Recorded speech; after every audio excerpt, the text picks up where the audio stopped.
As the moon rose high above the battlefield of Kurukshetra, casting a silver glow over the fields, Lord Krishna turned to Arjuna, who was eager to understand the nature of the world and the beings within it. Krishna's eyes sparkled with wisdom as he began to reveal a profound truth about human nature. "Listen carefully, Arjuna," Krishna said with a serene smile. "There are two kinds of natures that people are born with, divine and demonic.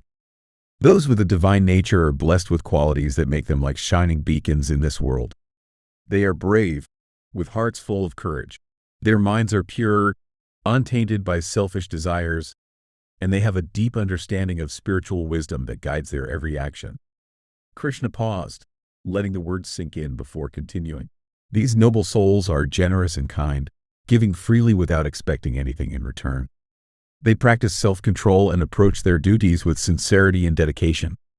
They are gentle in speech and action, showing kindness and compassion to all living beings. Such souls live without anger, remaining calm even in the face of provocation. They embrace honesty, modesty, and patience, always seeking to do what is right. Cleanliness is their habit, not just of the body but also of the mind and spirit, free from greed and pride. These are the qualities of the divine souls, O Bharata." Arjuna listened with rapt attention, his heart swelling with admiration for those who live with such grace and virtue. He could see the beauty of a life led by these divine qualities, and he silently vowed to embody them. Krishna's tone then grew more serious as he spoke of the other side of human nature. "But there are those," he said, "who are born with a demonic nature. They are filled with arrogance, thinking only of themselves. Their pride blinds them, and they are easily consumed by anger. Cruelty and harshness mark their words and actions. They are ignorant of the true purpose of life and act out of selfishness, driven by their own conceit and desires." Arjuna's face grew somber as he considered the weight of Krishna's words. He could see how these negative qualities could lead one astray, pulling them into darkness and suffering. "Know this, Arjuna," Krishna continued with a reassuring smile. "The divine qualities lead one to freedom and liberation, lifting the soul towards enlightenment and peace. On the other hand, the demonic qualities bind people in a cycle of suffering, trapping them in a web of their own making. But do not worry, O Pandava, for you are born with a divine nature.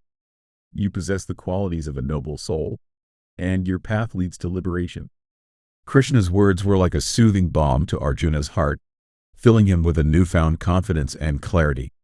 He understood that within every person lies the potential for both light and darkness, but it was through conscious choice and dedication to virtue that one could rise above and reach the highest truth.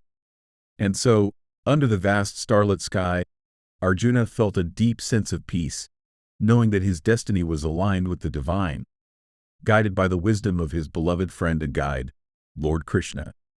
Under the soft glow of the moon, as the winds of the battlefield carried the echoes of distant preparation for the dawn's clash, Lord Krishna continued to share his timeless wisdom with Arjuna. His voice was calm and steady, yet it carried the weight of ancient truths that had guided the cosmos since time began. "Arjuna," Krishna said, his eyes reflecting both compassion and understanding, "in this world, there are two types of people. There are those who possess divine qualities, and there are those with a demonic nature. I have already spoken to you in detail about the divine qualities, those blessed souls who walk the path of virtue, kindness, and wisdom. But now, listen carefully as I reveal the nature of those who walk a darker path." Arjuna leaned in, his attention unwavering, for he knew that this knowledge was essential to understanding the world and the forces at play within it. Krishna continued, his tone growing more serious. "People with a demonic nature are lost, Arjuna. They do not understand what is right or wrong. They lack the purity of heart and good conduct that guide the righteous. The truth is like a distant star to them, something they neither follow nor believe in. They do not know how to act properly, nor do they care for the moral laws that uphold the world." Arjuna could see the pain in Krishna's eyes as he described these souls who wandered so far from the path of light. "Such people," Krishna explained, "believe that this world is without truth, without any foundation or higher power. They see life as nothing more than a pursuit of desires, a journey driven solely by material satisfaction. For them, there is no divine purpose, no deeper meaning. They are convinced that life is simply born from lust and passion, a fleeting spark in an endless void. Arjuna shivered at the thought of such a bleak view of the world, where the light of the soul was overshadowed by the shadows of ignorance.